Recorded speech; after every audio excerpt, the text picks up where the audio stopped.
কবিতা একটি কবির আত্মকাহিনী থেকে জানলাম। কলমে হিলারি হিটলার আফি। কোনো এক ভাটির দেশে তার জন্ম, যেখানে সুখ শান্তি সবই আছে, নেই তার আসল বর্ণ।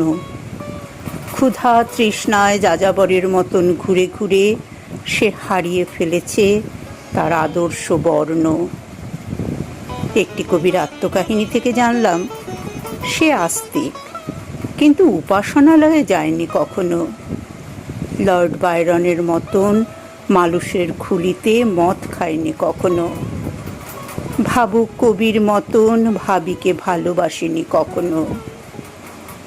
একটি কবির আত্মকাহিনী থেকে জানলাম সে রাজার পতন দেখেছে, মন্ত্রীর পতন দেখেছে, সমাজপতিরও পতন দেখেছে, কিন্তু তার পতন হয়নি কখনো, যেহেতু কবিরা সাবেক হয় না কখনো। প্রকৃত কবিরা জীবন্ত, চলন্ত এবং শাশ্বত। একটি কবির আত্মকাহিনী থেকে জানলাম মদ তন্ময় আনতে পারে না, আবার তন্ময় না হলে ঐশ্বরিক বার্তা পাওয়া যায় না।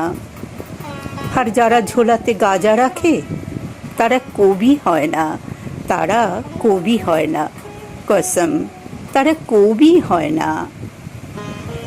একটি কবির আত্মকাহিনী থেকে জানলাম পবিত্রতা ঈমানের অঙ্গ, ভালোবাসা ও ক্ষমা মহৎ গুণ, জীব হত্যা মহাপাপ। ও গড, খারাপদের প্রতি সদয় হও। ধরে নাও এগুলো কোনো না কোনো ধর্মগ্রন্থের বাণী। ইথার মননে ধরে নিও এগুলো ধ্রুব সত্য, ধ্রুব সত্য, ধ্রুব সত্য। একটি কবির আত্মকাহিনী থেকে জানলাম সাধক হতে হলে নির্জন বনে, আর সেবক হতে হলে মানব রণে তপস্যা করতে হয়। কিন্তু এখনকার কবিগুলো সাধকও নয়, সেবকও নয়। তবে তারা কি? তারা উভয়চর। উভয়চর মানে বোঝেন তো? উভয়চর মানে ব্যাং ব্যাং ব্যাং।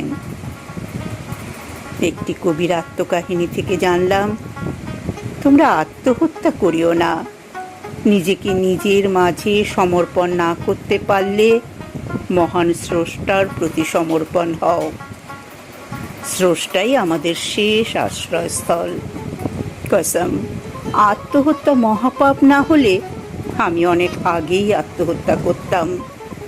আত্মহত্যা করতাম, কসম, আত্মহত্যা করতাম। একটি কবির আত্মকাহিনী থেকে জানলাম নাপিতকে সবাই চেনে, তবে সাজ ঘরে। তাই বলে ভেবো না নেপথ্যের শ্রম মূল্যহীন, যেহেতু শেষ নেপথ্যে আছেন স্বয়ং মহান স্রষ্টা। একটি কবির আত্মকাহিনী থেকে জানলাম ইহজগৎ ও পরজগৎ মঞ্চ মাত্র। ইহজগৎ ক্ষণস্থায়ী মঞ্চ, আর পরজগৎ চিরস্থায়ী মঞ্চ। পরজগৎ মঞ্চের দুই মেরু, কুমেরু মঞ্চ মানে নরকীয় মঞ্চ, আর সুমেরু মঞ্চ মানে স্বর্গীয় মঞ্চ।